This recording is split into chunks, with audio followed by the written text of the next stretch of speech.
Stell dir vor, du bist das Opfer des tödlichsten Rechenfehlers der Geschichte. Dein Kapitän sagte, nur noch 3 Tage bis Asien. Das war vor 3 Monaten. Du treibst mitten auf dem Pazifik.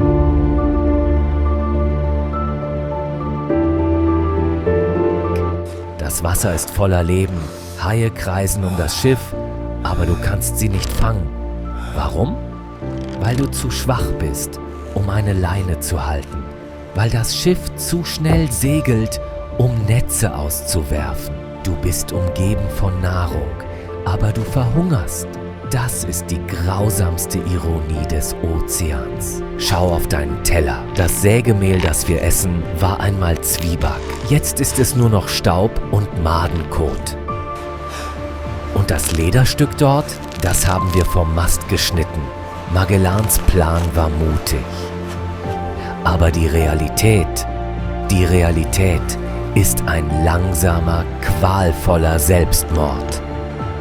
Willkommen an Bord. Willkommen im Jahr 1520.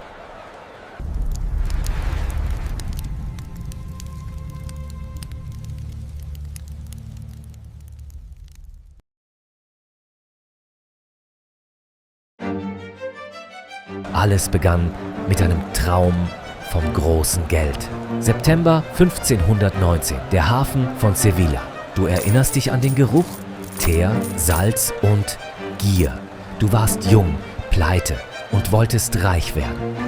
Man erzählte dir von den Molukken, den Gewürzinseln, ein Ort, wo Nelken und Zimt angeblich wie Unkraut wachsen. In Europa waren diese Gewürze mehr wert als Gold. Du sahst die Flotte, 5 stolze Schiffe, die Trinidad, die San Antonio, die Concepción. Sie sahen aus wie schwimmende Festungen. Die Laderäume waren voll. Wein, Mehl, gepökeltes Fleisch. Magellan, dein Kapitän, wirkte so sicher. Er hatte eine Karte in seinem Kopf. Aber er machte einen tödlichen Fehler. Einen Fehler, der dich fast das Leben kosten sollte. Er glaubte, die Erde sei viel kleiner, als sie wirklich ist. Er dachte, hinter Amerika läge nur ein kleiner See, der Asien trennt. Er wusste nicht, dass dort der größte Ozean der Welt wartete. Niemand sagte dir beim Abschied, dass von den 270 Männern, die an diesem Tag lachten und sangen, 252 nie wieder zurückkehren würden. Du hast nicht für eine Reise unterschrieben. Du hast ein Todesurteil unterschrieben. Der Traum vom Paradies endete abrupt. Wir segelten nicht ins Warme. Wir segelten immer weiter nach Süden, in die Dunkelheit. Wir erreichten Patagonien, das Ende der Welt. Stell dir vor, du trägst Kleidung, die niemals trocknet. Der Wind hier unten schneidet wie ein Rasiermesser durch deine Haut. Die Männer begannen zu flüstern. Es gibt keine Durchfahrt, sagten sie. Magellan führt uns in den Tod. Und dann die Osternacht 1520, die Nacht der langen Messer. 3 der 5 Kapitäne hatten genug. Meuterei. Du lagst in deiner Hängematte und hörtest die Schreie an Deck.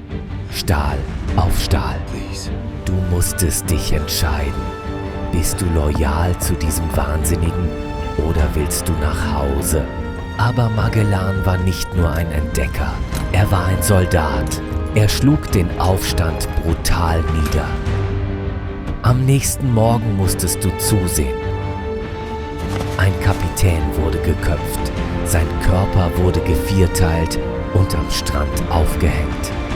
Ein anderer wurde einfach an der einsamen Küste ausgesetzt, lebendig begraben in der Eiswüste. In diesem Moment lernten wir eine Lektion, die kälter war als der Wind.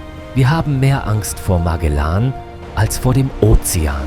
Wir folgten ihm weiter, nicht aus Loyalität, sondern aus purer Angst. Wir entkamen der Kälte und segelten in einen neuen Ozean. Magellan nannte ihn El Pacifico, den Friedlichen. Was für ein grausamer Witz. Dieser Frieden war unser Untergang. Wir dachten, Asien sei nah, aber wir segelten nicht Tage, sondern Monate. 3 Monate und 20 Tage. Kein Land. Nur eine endlose blaue Wüste. Wir hatten das Pech der Verdammten. Wir segelten an hunderten Inseln vorbei, ohne auch nur eine einzige zu sehen. Wir waren allein im Nichts. Dann begann das Sterben. Das Wasser in den Fässern wurde gelb und schleimig.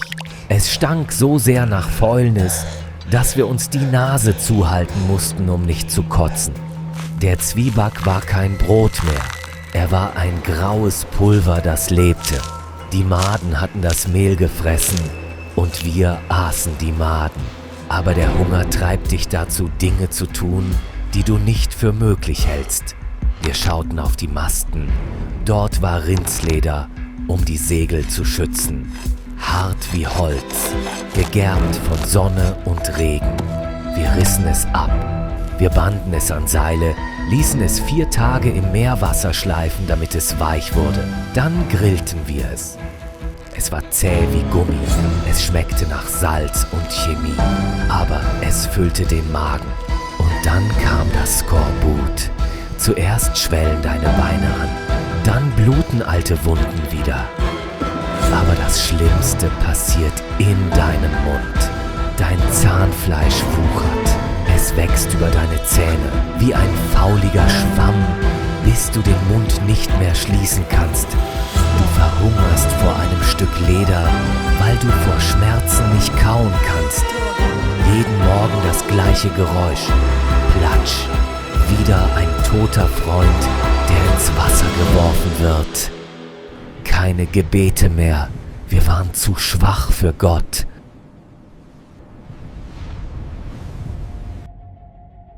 Nach 100 Tagen in der Hölle ein Wunder. Land, die Philippinen.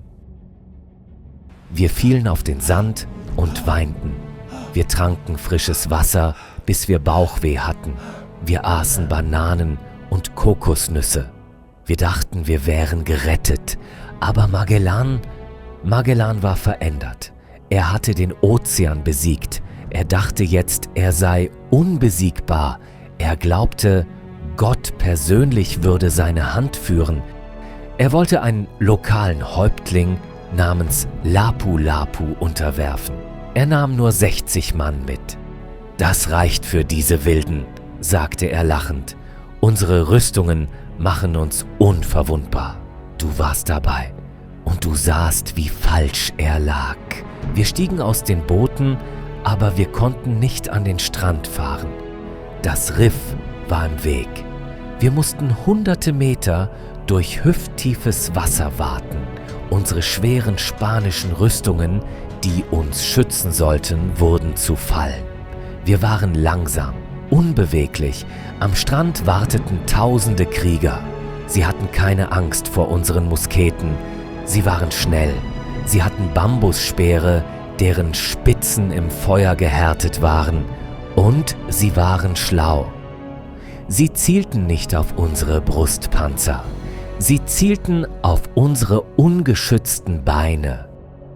Dann passierte es. Ein Giftpfeil traf Magellans Oberschenkel. Er strauchelte. Der große Admiral, der Mann, der Stürme und Meutereien überlebt hatte. Er fiel in das schmutzige, aufgewühlte Wasser. Sie stürzten sich auf ihn wie ein Schwarm Piranhas. Bambusmesser hackten auf ihn ein. Und wir rannten. Wir ließen ihn zurück. Wir flohen zu den Booten wie Feiglinge. Als wir zurückblickten, lag der Mann, den wir für einen Gott hielten, mit dem Gesicht im Schlamm, tot. Ohne Anführer waren wir verloren. Wir waren zu wenige, um 3 Schiffe zu segeln. Also trafen wir eine harte Entscheidung. Wir verbrannten die Concepción. Wir sahen zu, wie sie im Wasser versank. Jetzt waren wir nur noch Geister auf einem Geisterschiff. Die Rückreise war kein Triumphzug, es war eine Flucht. Die Victoria, unser letztes Schiff, musste allein zurück.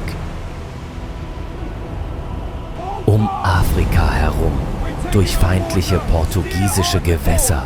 Wir durften nicht anhalten. Das Essen ging wieder aus. Männer starben wieder. Du standest an den Pumpen 24 Stunden am Tag. Das Schiff war so verrottet, dass das Wasser durch die Planken drückte. Du arbeitetest wie eine Maschine. Nicht, weil du leben wolltest, sondern weil du zu müde warst, um zu sterben. Dann der 6. September 1522, fast genau 3 Jahre nach dem Aufbruch. Ein Schiff taucht am Horizont von Spanien auf. Die Leute am Hafen erkennen es kaum wieder. Die Segel sind mit Lumpen geflickt. Das Holz ist grau und von Würmern zerfressen. Die Planke wird heruntergelassen. Die Menge hält den Atem an. Niemand jubelt. Es steigen keine strahlenden Helden aus. Es wanken 18 Gestalten an Land, barfuß, in Lumpen gehüllt, mit Kerzen in den knochigen Händen. Sie sehen nicht aus wie Menschen. Sie sehen aus wie Schatten aus einer anderen Welt. Du bist einer von ihnen. Du hast es geschafft. Du hast die Welt einmal komplett umrundet. Du hast bewiesen, dass die Erde rund ist. Der Laderaum ist voll mit Gewürznelken. Du bist jetzt ein reicher Mann. Aber wenn du in die Gesichter der Menschen schaust, siehst du nur Schrecken. Und wenn du nachts die Augen schließt, siehst du kein Gold. Du siehst nur das endlose, stille Blau. Du schmeckst das faule Leder. Und du hörst die Stimmen der 250 Männer, die du zurückgelassen hast. Das ist der Preis der Unsterblichkeit. Hättest du durchgehalten oder hättest du schon in der Kälte von Patagonien aufgegeben? Schreib es in die Kommentare. Wenn du den Mut hast, wieder mit uns in die Dunkelheit der Geschichte zu reisen, dann abonniere den Kanal. Willkommen bei Anno 10.